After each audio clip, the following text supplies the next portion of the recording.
Hello and welcome to C5 Academy. My name is Ashley. It's a great pleasure to have you here on this channel where we strive to provide educational material into the close encounters of the fifth kind. If you're not familiar with this and what that means, feel free to view the description below where it will expand on that as well as our past videos.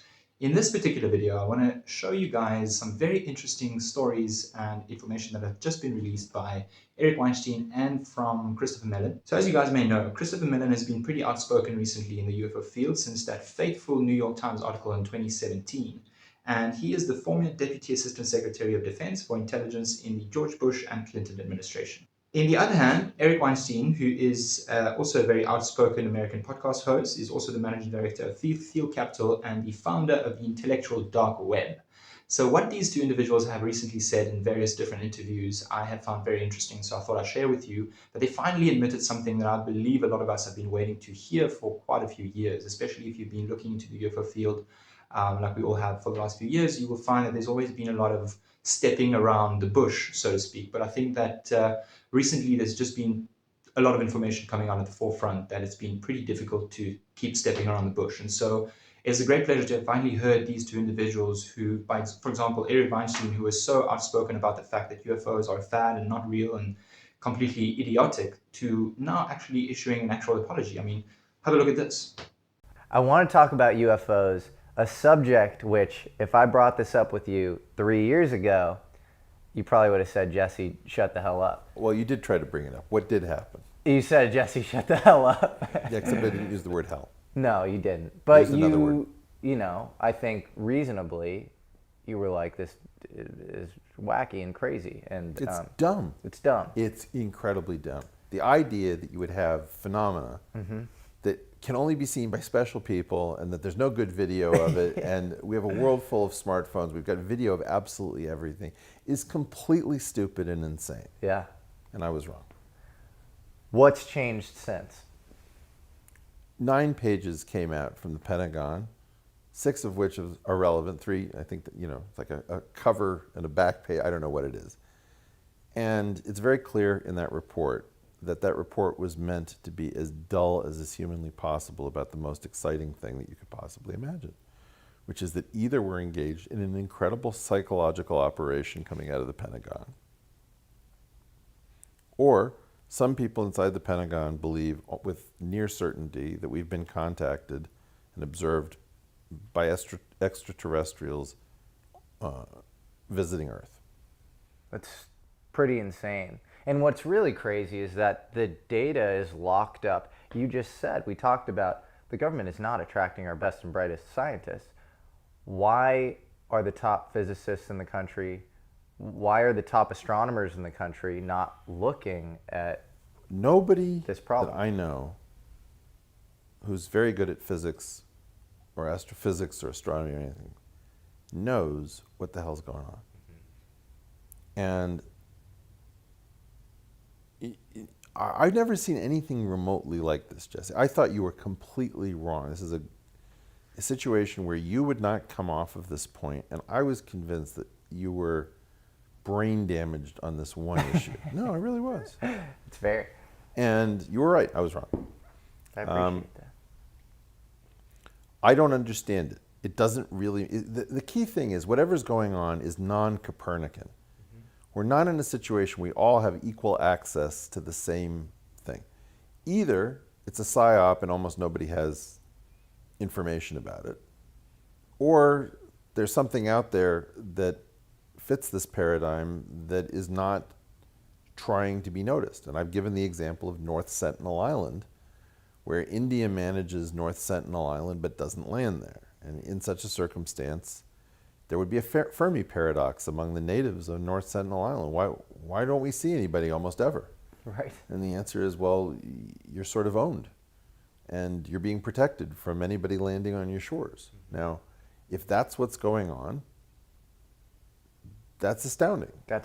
So that was very interesting to hear Eric Weinstein apologize for the fact that he was completely wrong on UFOs. And that's to Jesse Michael, who's his producer for his podcast and who also recently started a channel called American Alchemist, which I highly recommend. It has a lot of great information on it. And actually a few of the clips that I'll show you today have been pulled from his YouTube channel. Also, I found it very interesting how Eric Weinstein described UFOs in his sitting interviews with Hal Puthoff recently with Jesse Michaels as well. And I thought I'd share that with you because it is very interesting how this famous mathematician comes down to thinking about UFOs. The Intelligence Committee has ordered the Director of National Intelligence and the Secretary of Defense to deliver a report on the mysterious sightings of unidentified aerial phenomena, UAP, more commonly known as UFOs. The reason I found the report fascinating was because it reeked of conflict. I could clearly detect a voice, an authorial voice that wanted to disclose more, and one that said over my dead body. And the over my dead body people seem to be stronger but losing ground. The first branch of the decision tree is it stuff that is unintentionally in the air versus stuff that is intentionally in the air? The unintentional stuff was broken into two categories, and that was clutter and atmospheric effects. The stuff that is intentionally in the air was broken into the next branch, which was us, not us. Not us was broken into two things: known others and unknown others. And that other is intentionally in the air, not us, not anyone we know. Not necessarily aliens. Could be coming out of the ocean, could be time travel. I mean, who the hell knows? But anything in that other category is astonishing. Now, recently, I don't know if you guys have seen, but on the community section of this YouTube channel, CE5 Academy, we've posted a few polls, and one of the polls was, out of the 5% of UFOs that are completely unidentified, what do you guys think UFOs are? Are there a Russian, Chinese secret military technology? Are there a US secret military technology? Could there be extraterrestrial visitors, or is it others? And 63% of you all answered that it was indeed extraterrestrial visitors. It seems that Mr. Mellon may have seen this poll.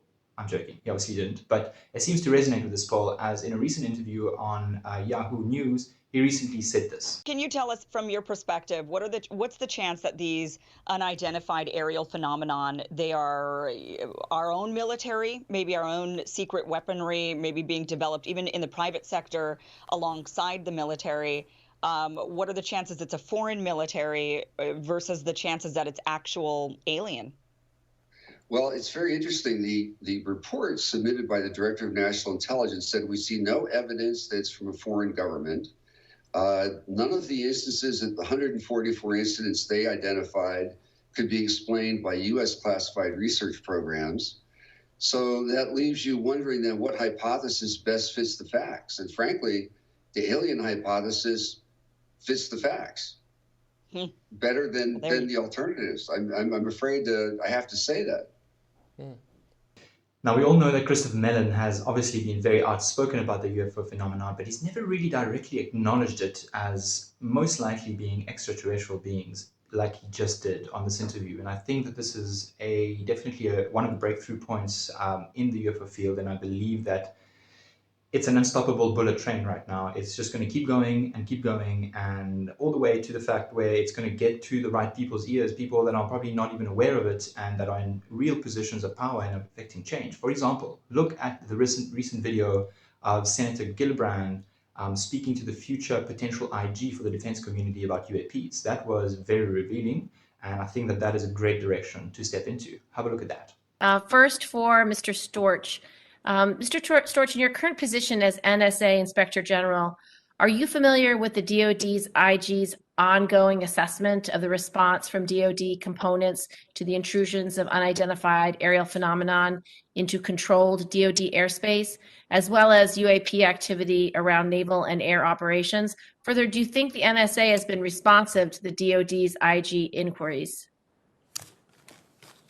Thank you for the question, Senator. I'm afraid that's not an issue with which I am currently familiar. However, if confirmed, I certainly am willing to look into that and to take any action that's appropriate. Well, thank you. And if confirmed, can I have your commitment to sustain this comprehensive assessment until it reaches its appropriate conclusion, including the possibility of follow-on actions such as audits or investigations if the assessment recommends as much? Well, again, I honestly am not familiar with that particular review, but as is typical, I think, across the IG community, when a new IG comes in, if they're pending matters, those would continue in the office, and it would be perfectly appropriate to examine them. And if I am confirmed, I can assure you that anything that's pending when in the office, I'll give my best attention to. And if there's appropriate follow-up to be done, we'll do it. Okay, so since you are familiar, can you please familiarize yourself with this issue and respond to both of those questions in writing before your confirmation, please? Yes, ma'am. Okay. Now, this man, who's been in the intelligence community for probably most of his entire adult career, seems to really think that UFOs and UAPs are a joke. I think that it's great for senators like Senator Gillibrand or other senators like Marco Rubio, who have been pretty outspoken about the subject, to really take it seriously and able to communicate it to the relevant people clearly. I can guarantee you that this guy now is pretty intrigued about it and is going to do his research, as his facial expression suggested. So that has been very interesting, and I really believe that once this UFO phenomenon becomes acknowledged by the majority of the leaders around the world, and therefore the masses, the next question becomes pretty obvious. If it's not us and it's not anyone on this planet and it's advanced intelligence, most of the people are going to think, why aren't they just landing on the White House? Or why aren't they just not making themselves known or making contact? Well, that is a very interesting question. And I think a question that is not so easy to answer, and something I'm going to strive to answer in the next video that I'm currently creating. So if you want to watch that and you're not subscribed yet, please feel free to click that red button and give us a like if ever you like this video. But I really believe that the future of the UFO community, where that will go, is should we grow up as a society and are able to move towards being more mature and open and peaceful and harmonious, I really believe that we are going to move into a world where the majority of individuals are going to be interested in making contact or reaching out for some form of communication or developing a relationship with these galactic visitors that have been here. And that's where I think a lot of this work as CE5 and the contact working world is going to become extremely important. And all of us here on this channel and doing contact work around the world are going to become pioneers and leaders in this field that are going to guide a lot of people. So it's a big responsibility, it's a big job, and I really believe that a lot of us here have the necessary skills in order to do so, between the balance of leading and living a peaceful life to engaging in diplomatic relations with extraterrestrial visitors. That is definitely a big responsibility, and it is going to be something that a lot of us are going to have to step into. So if that is something you're considering, I highly recommend that you continue stepping into that world and continue to make yourself heard within your community about those interesting facts that we are currently living in. And those interesting facts, obviously, that extraterrestrial beings are here and are waiting to make contact with us. And what are they waiting for? Well, that's going to be revealed in the next video. Thank you all so much for being here. I hope that you've enjoyed this video, and we've just launched our Patreon. We're looking for our very first 100 CE5 Patreon leaders. So if that is you, please have a look at the description below. Thank you for your support, and if you have not already, thank you for subscribing and giving us a like, and I hope to see you guys again very, very soon. Stay tuned.